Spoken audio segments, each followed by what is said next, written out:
अस्सलामु अलैकुम नाजरीन।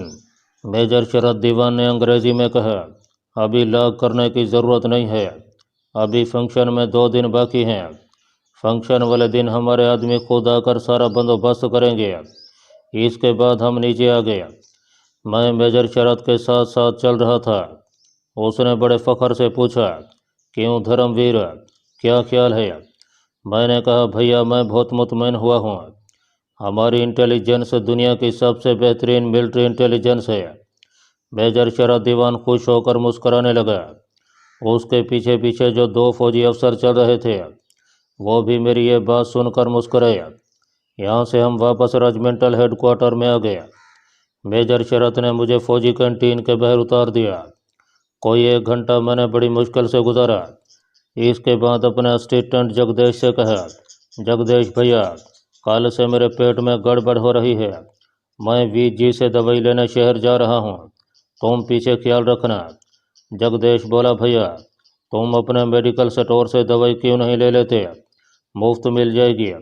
मैंने कहा, नहीं भैया, मुझे विदक दवाई से ही आराम आता है, अभी आ जाऊँगा। फौजी रेजिमेंटल हेडक्वार्टर से निकलकर मैं सीधा दूसरे बाज़ार वाले शॉपिंग सेंटर में गया। वहाँ से मैंने खुफिया कोड में घनश्याम को फ़ोन करके बताया कि मैंने ज़रूरी मालूमात हासिल कर ली हैं, मैं आ रहा हूँ। उसने कहा, आ जाओ। उसी तरह सीधा ऊपर चले आना। थोड़ी देर बाद मेरा रक्षा अपने खास मुजाहिद जासूस घनश्याम की दुकान के बाहर पहुँच गया। मैं दुकान के अंदर दाखिल होकर ज़ैना चढ़कर ऊपर वाले कमरे में चला गया। उस वक्त घनश्याम एक खातून गाहक से बातें कर रहा था। उसने मुझे देख लिया था। 4 सेकंड बाद वो भी ऊपर आ गया। मैंने उसे उस कमरे की खिड़कियों और दरवाजे के बारे में सब कुछ बता दिया। वो कहने लगा, खिड़कियों और दरवाज़ों का रंग कैसा था? मैंने याद किया और कहा, खिड़कियों और दरवाज़ों का रंग नस्वारी था। वो बोला, ठीक है, ये मीटिंग किस रोज़ हो रही है? मैंने उसे बताया कि मीटिंग हफ्ते की रात को होगी। वो बोला, ठीक है, अभी 2 दिन बाकी हैं, लेकिन एक काम तुम्हें 1 रोज़ पहले जाकर वहाँ करना होगा। मैंने पूछा, मुझे बताओ। मैं वो काम 1 रोज़ पहले जाकर करूँगा। घनश्याम चंद लम्हे तवक्कुफ़ के बाद बोला, वक्त थोड़ा है, तुम्हारा काम मुश्किल है, मुझे भी कुछ चीज़ें ज़रूरी तैयार करनी हैं, आज रात उन्हें तैयार कर लूँगा। तुम ऐसा करो कि आज रात के पिछले पहर बल्कि सुबह सुबह मेरी दुकान पर आ जाओ। मैं जाग रहा हूँगा और दुकान का दरवाज़ा अंदर से खुला होगा। बाकी बातें मैं उस वक्त करूँगा। अब तुम जाना चाहो तो जा सकते हो। मैं वापस आ गया। रात को बिस्तर पर लेटने से पहले पिछले पहर का अलार्म लगा दिया। घड़ी ने मुँह अंधेरे ठीक 4 बजे मुझे जगा दिया। मैंने बुनियान कमीज, पतलून और रबड़ के फ्लेट शूज़ पहने और आहिस्ता आहिस्ता जॉगिंग करता सैर करने के बहाने फौजी हेडक्वार्टर के गेट से निकल गया। गेट पर पहरे देने वाले सारे गार्ड मुझको पहचानते थे। अब कोई मुझे आने जाने से नहीं रोकता था। मैं सड़क पर कुछ दूर तक जॉगिंग करता गया। जब दूसरी सड़क पर घूमते ही मैंने दौड़ना बंद करके तेज तेज चलना शुरू कर दिया। एक जगह मुझे खाली टैक्सी मिल गई। अभी अंधेरा ही था, सड़कों की बत्तियां रोशन थीं। टैक्सी लेकर मैं घनश्याम की दुकान वाले बाजार के नुक्कड़ पर ही उतर गया। बाजार बंद था। 1-2 आदमी सैर करते हुए मेरे करीब से गुजर गया। मैंने घनश्याम की दुकान का दरवाज़ा आहिस्ता से अंदर को धकेला। वो खुला था। अंदर जाकर मैंने दरवाज़ा बंद करके कुंडी लगा दिया। ऊपर सीढ़ियों पर से घनश्याम की आवाज़ आई। मैं कमरे में गया तो बिजली के बल्ब की रोशनी में मेज़ पर कुछ चीज़ें पड़ी देखी। उनमें 3 चौड़े साइज़ की स्कॉच टेपें भी थीं। लकड़ी का एक चौकोर डब्बा पड़ा था। घनश्याम चारपाई पर मेज़ के साथ लगकर बैठ गया।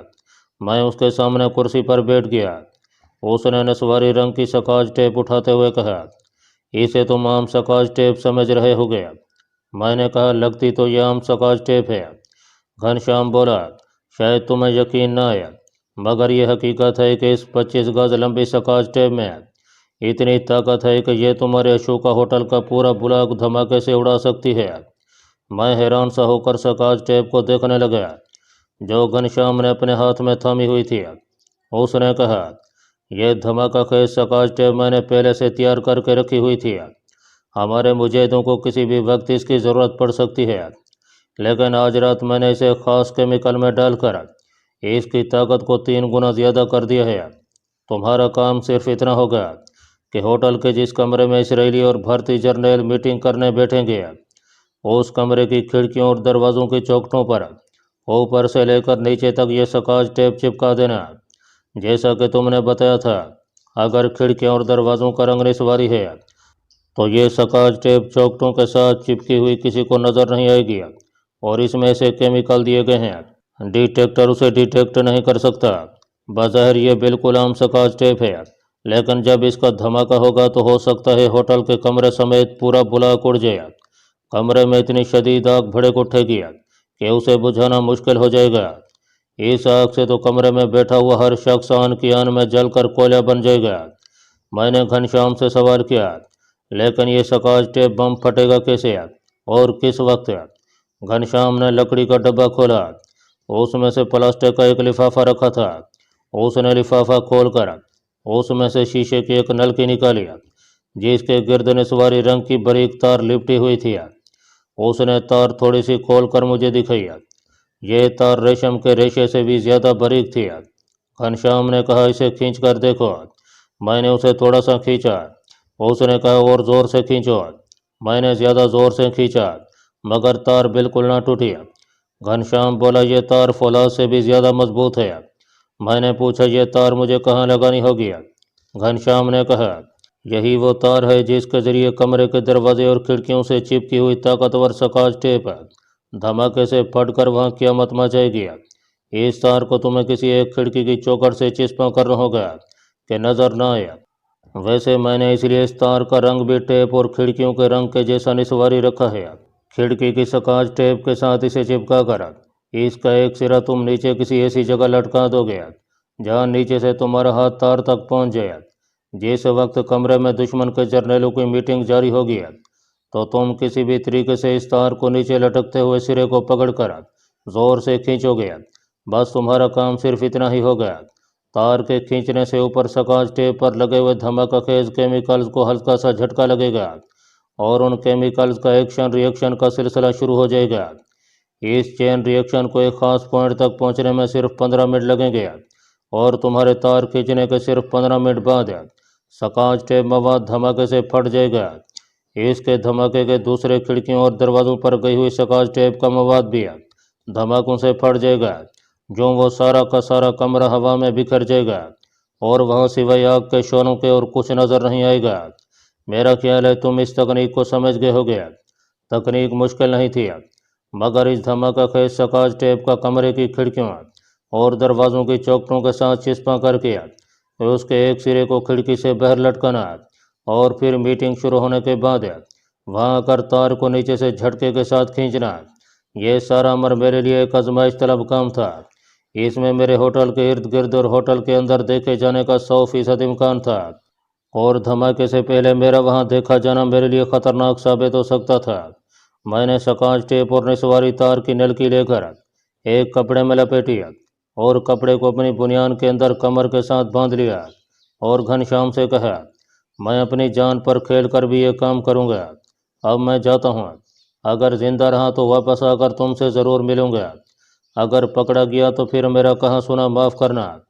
یہ کہہ کر میں کمرے سے اترا اور دکان سے باہر آ کر سڑک پر دونوں ہاتھ ورزش کرنے کے انداز میں ہلاتے ہوئے تیز تیز چل پڑا، جیسے میں صبح کی سیر کر رہا تھا۔ اس وقت صبح ہو گئی تھی اور چوک میں کچھ اور لوگ بھی سیر کرتے نظر آئے۔ میں نے چوک میں جا کر رکشہ لیا اور فوجی ہیڈ کوارٹر سے ایک چوک پیچھے ہی اتر گیا۔ یہاں سے میں آہستہ آہستہ جوگنگ کرتا بازو ورزش کرنے کے انداز میں ہلاتا فٹ پاتھ پر سے ہوتا ہوا فوجی ہیڈ کوارٹر کے گیٹ میں سے گزر گیا۔ اس وقت میرے ذہن میں خیال آیا کہ اگر گیٹ پر موجود ڈیوٹی گارڈ کو کسی طرح معلوم ہو جائے کہ میری کمر کے گرد اس قدر دھماکہ خیز مواد بندھا ہوا ہے کہ اگر وہ پھٹ جائے تو سارے فوجی ہیڈ کوارٹر کے پر خدشے اڑا سکتا ہے، تو وہ لوگ مجھے وہیں گولیوں سے بھون ڈالیں گے۔ میں چپکے سے اپنے کمرے میں آ گیا۔ میں نے کمر کے گرد لپٹے ہوئے رومال کو کھولا اور دھماکہ خیز ٹیپ اور نسواری تار کی چھوٹی سی نلکی کو اسی رومال میں لپیٹ کر کمرے میں میز کے پیچھے چھپا کر رکھ دیا۔ اب میرے سامنے اس کمانڈو آپریشن کا سب سے اہم اور سب سے خطرناک مرحلہ تھا، یعنی اس سکاچ ٹیپ بم کو ہوٹل کے اس کمرے میں جا کر کھڑکیوں دروازوں کی چوکھٹوں سے چپکانا जहां हफ्ते की रात को इसराइली और भारतीय जर्नैलों की मीटिंग होने वाली थी, और फिर किसी एक खिड़की की चौखट से चिपकी हुई धमाका खज टेप के साथ निस्वारी तार को लगाना और उसके सिरे को खिड़कियों से बाहर किसी ऐसी जगह पर लटका देना जहां नीचे से मैं मीटिंग शुरू होने के बाद तार के सिरे को खींच सकूं। ये इन हालात में बज़ाहिर एक नामुमकिन काम नज़र आता था कि जब मेरे पास किसी किस्म का भेस बदलने का कोई ज़रिया भी नहीं था और मैं भी नहीं चाहता था कि होटल का कोई मुलाजिम है मुझे वहाँ वकूआ से पहले चलता फिरता देखे। शाम तक मेरा जहन उसी उधेड़ बन में लगा रहा कि मुझे क्या तरीका इख्तियार करना चाहिए। शाम हो गई, मेरी समझ में अभी तक कुछ नहीं आया था, कोई रास्ता दिखाई नहीं दिया था। दूसरे दिन रात को होटल में जर्नैलों की मीटिंग होने वाली थी। मुझे जो कुछ करना था उसी रात को करना था, क्योंकि एक बात तय थी कि मैं ये काम अपने महदूद बल के न होने के बराबर वसाइल के बायस दिन की रोशनी में नहीं कर सकता था। आखिर मैं इसी फैसले पर पहुंचा कि मुझे रात के अंधेरे में चोरों की तरह होटल के कमरे में जाकर यह सारी कार्रवाई करनी होगी। इसके सिवा दूसरा कोई चाराकार नज़र नहीं आ रहा था और वक्त गुजरता जा रहा था। मेरे पास सिर्फ एक रात बाकी रह गई थी और ये आखिरी रात ही थी। मैं रात का खाना कमरे में ही खाया, जगदीश कैंटीन में ही था।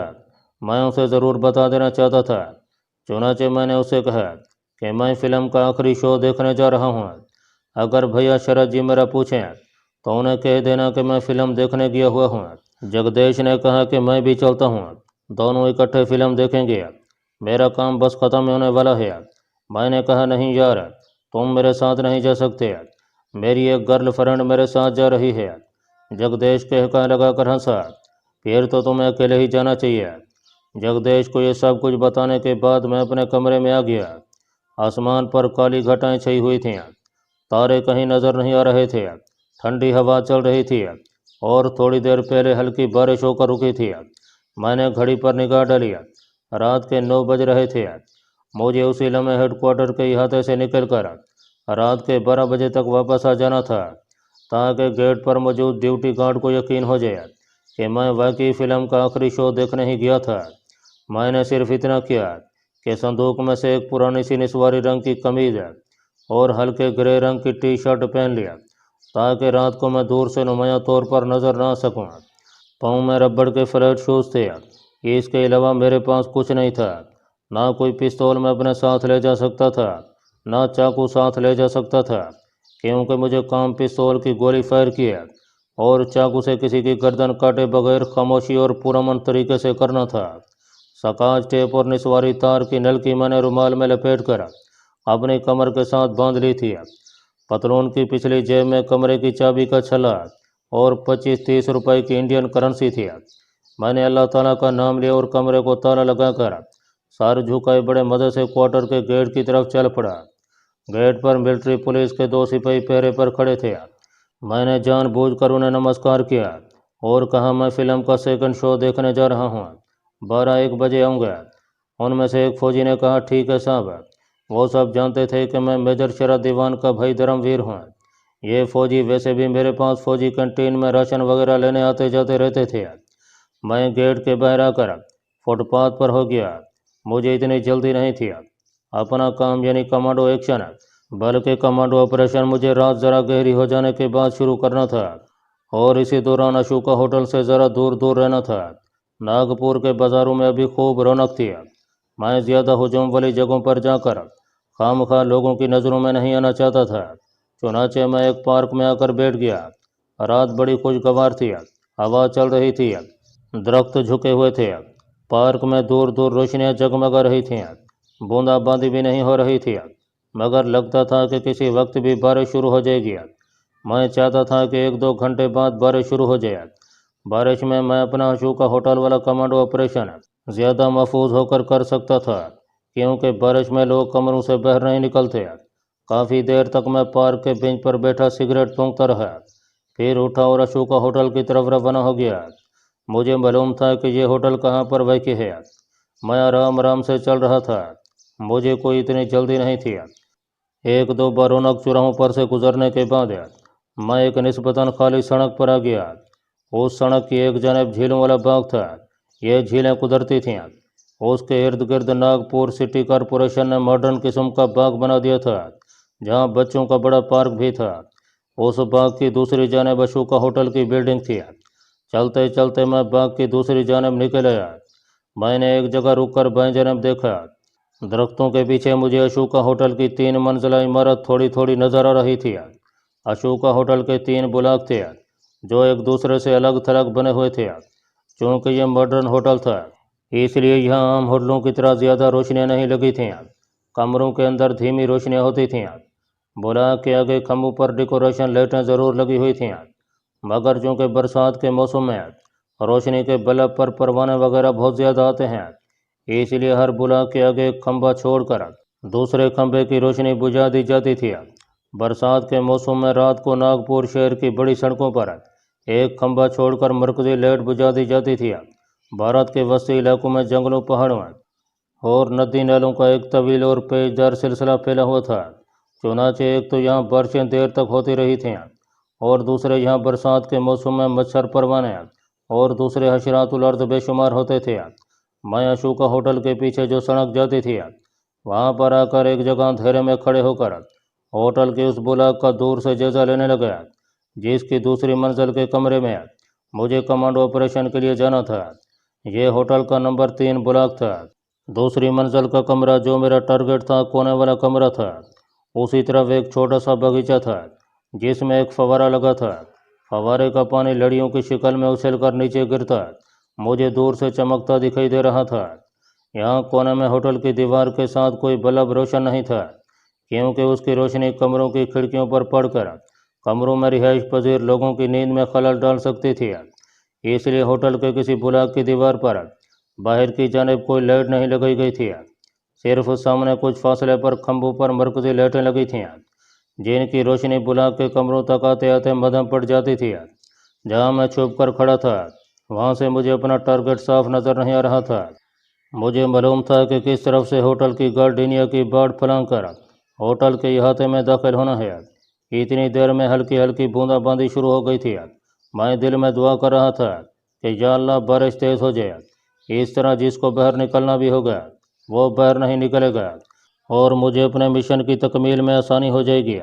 जब मैंने महसूस किया कि अब होटल के मतलूबा बुलाक की तरफ गहरी खामोशी छा गई है और अब शायद ही उस तरफ किसी का आना हो, तो मैं अंधेरे से निकलकर अपने हदफ की तरफ चल पड़ा। होटल के अहाते की दीवार ज़्यादा ऊंची नहीं थी। ये मॉडर्न किस्म की फैशनेबल डिज़ाइन की दीवार थी जिस पर थोड़े थोड़े फासले पर हिंदुओं के मंदिरों की तरह की छोटी छोटी बुर्जियाँ बनी हुई थीं। एक जगह से मैंने दीवार फना गया और आगे गार्डिनिया की झाड़ियों वाली दीवार की ओट में आकर झुक कर होटल के बुलाक की तरफ देखने लगा। आगे छोटा सा बगीचा था जिसके वसत में एक फव्वारा चल रहा था। फव्वारे के गोल चबूतरे के इर्द गिर्द 3-4 रोशनियाँ लगी थीं। इसके सिवा वहाँ और कहीं बिजली का बल्ब या ट्यूबलाइट नहीं जल रही थी। मैं झाड़ियों की दीवार के पीछे झुक कर चलता। अंधेरे में बुलाक से कोई 20 फुट के फासले पर आकर वहीं बैठ गया। मैंने गहरी नज़र से माहौल का जायजा लिया। दूसरे यानी दरमियाने बुलाक की तरफ लॉबी में रोशनी हो रही थी और सामने 1-2 कारें खड़ी थीं। लॉबी में 1-2 आदमी इधर उधर हरकत करते नजर आ रहे थे। सामने वाला बगीचा भी खाली था और जिस जगह मैं छुपा हुआ था वो बगीचा भी खाली पड़ा था। मैंने ऊपर नज़रें उठाकर देखा। गर्मियों का मौसम होने की वजह से तकरीबन हर स्वीट या कमरों में एयर कंडीशन चल रहे थे जिसकी वजह से कमरों की तमाम खिड़कियां बंद थीं। किसी किसी कमरे में रोशनी हो रही थी जिसकी धीमी चमक खिड़कियों के शीशों और पर्दों के पीछे से दिखाई दे रही थी। दूसरी मंजिल वाले जिस कमरे में मुझे जाना था उस कमरे की बत्ती बुझी हुई थी और खिड़की पर अंधेरा छाया हुआ था। यह बात मेरे हक में बड़ी अच्छी थी। मैंने आंखें सुकेड़ कर उस कमरे की दीवार को बड़े गौर से देखने की कोशिश की। दीवार के साथ 2 कमरों की खिड़कियों के दरमियान मुझे ऊपर तक दीवार पर एक बेल चिमटी हुई नजर आई। मुझे उस बेल के पास पहुंचना था। बूंदाबांदी अब हल्की बारिश में तब्दील हो गई थी। मैंने इर्द गिर्द देखा, वहाँ कोई नहीं था और दूर दूर तक इलाका खाली पड़ा था। मैं झुककर झाड़ियों के साथ साथ चलता बुलाक की तरफ तेजी से दौड़ा और उसके साथ लग कर खड़ा हो गया। अब मैंने आहिस्ता आहिस्ता आगे की जानिब खिसकना शुरू कर दिया। 7-8 कदम चलने के बाद मैं उस जगह पहुंच कर रुक गया जहाँ एक फूलदार बेल नीचे से ऊपर तक दीवार के साथ चिमटी हुई चली गई थी। ये बेल ऊपर मेरे मतलूबा कमरे के करीब से होकर ऊपर वाली तीसरी मंजिल की जानिब चली गई थी। میں نے بیل میں ہاتھ ڈال کر اس کی شاخوں کو ٹٹولا۔ اچانک میرا ہاتھ لوہے کے پائپ پر پڑا۔ یہ لوہے کا پائپ تھا جو اوپر چھت پر سے بارش کا پانی نیچے گٹر میں پہنچانے کے لیے لگایا گیا تھا۔ شاید یہ بیل اس پائپ کو چھپانے کے لیے ہی لگائی گئی تھی۔ مجھے اپنا راستہ صاف ہوتا نظر آیا۔ بیل کی شاخیں نازک تھیں مگر پائپ مضبوط تھا۔ بیل کی شاخیں مجھ پر صرف اتنی مہربانی کر سکتی تھیں کہ جب اوپر چڑھنے لگوں تو مجھے اپنے اندر چھپا لیں۔ ایک بار میں نے دائیں بائیں تیز نگاہوں سے دیکھا۔ جب وہاں کوئی آدمی نظر نہ آیا تو میں بیل میں گھس گیا، پائپ کو دونوں ہاتھوں سے پکڑا اور آہستہ آہستہ اوپر چڑھنے لگا۔ بیل کی شاخوں پر بارش کے جو قطرے گر رہے تھے وہ سر پر اور کبھی کبھی آنکھوں پر بھی پڑ رہے تھے۔ میں سنبھل سنبھل کر پائپ کے گرد لگے گول کلپوں کو اوپر سے پکڑتا اور نیچے ان پر پاؤں جماتا آہستہ آہستہ اوپر چڑھتا جا رہا تھا۔ مجھے صرف ایک ہی منزل اوپر جانا تھا۔ میں نے دوسری منزل والی مطلوبہ کھڑکی کے پاس پہنچ کر بائیں ہاتھ سے اسے اندر کو دھکیلا۔ کھڑکی اندر سے بند تھی۔ میں نے پریشان سا ہو کر دائیں جانب دیکھا۔ دائیں جانب کی کھڑکی ایک ہاتھ کے فاصلے پر تھی۔ اس کمرے کی صرف 2 ہی کھڑکیاں تھیں۔ اسے اندر کو دھکیلا تو وہ بھی اندر سے بند کی گئی تھی۔ اچانک میری نگاہ کھڑکی سے ذرا آگے پڑی۔ یہاں روشنی بہت دھندلی تھی اور یہ روشنی نیچے کچھ فاصلے پر باغیچے کی باڑ کے ساتھ کھمبے پر لگی ٹیوب کی روشنی تھی۔ میں نے بیل کی شاخوں کو ایک طرف تھوڑا سا ہٹا کر غور سے دیکھا۔ یہاں دیوار پر ایک کھلی جگہ تھی۔ شاید یہاں آ کر کمروں کے ساتھ ساتھ جانے والی راہداری کوریڈور پر ختم ہوتی تھی۔